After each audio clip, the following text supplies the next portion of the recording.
Hej, super. Ale nehovorím ich, okej, super, chyť ma a... Prečo? Presne už to poznáš, veď to roky si. Tak, teraz pôjdeme doľava.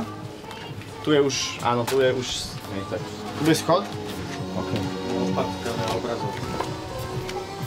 Nemám mikrofón. Mikrofón ti zobrali.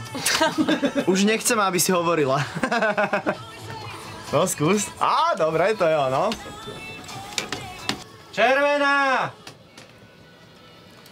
Počúvate rannú show Fan Rádia, pozdravujú vás Saifa a Adela, presný čas 9 hodín 16 minút.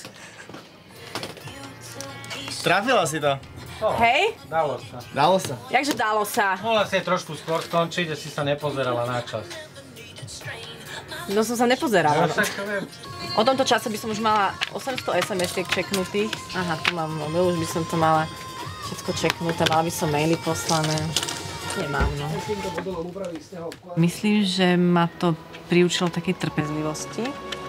Takže jednoducho, že nedá sa všetko rýchlo, keď chcem, lebo ja som taký hektický človek a chcem všetko rýchlo. Neviem, vôbec nad ničím nerozmýšľam, vôbec neviem predstaviť, čo je okolo mňa. Vždy som sa zlákla strašne, keď som na niečo narazila. Úplne, že bytostne som sa zlákla, že niečo vôbec môže byť v mojej ceste.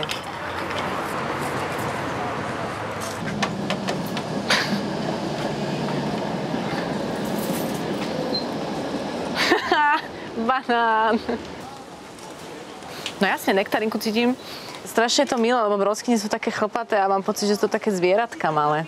Mali by ste ich oholiť. A tak ja si prosím jednu broskyňu. Ste ďaleko? Kde je takto? Aha, tu máte ruku. Myslíte, že tam je 42 centov niekde? To sú české koruny. Asi šoferovať nemôžem, čo bežne robím, tak zavoláme taxík. Vôbec neviem, či to vytáčam. No, vypnutý, jasné, no super. Tak si ho teda zapnem. Nemajú voľný voz. Volám tretiu taxislužbu, ale potom už asi neviem číslo. Teraz, základ je, že si musím dať na hlasné zvonenie telefón. To by malo byť... Teraz by som ho mala počuť už. Takže mi bude volať späť, ako to dopadlo. Tak.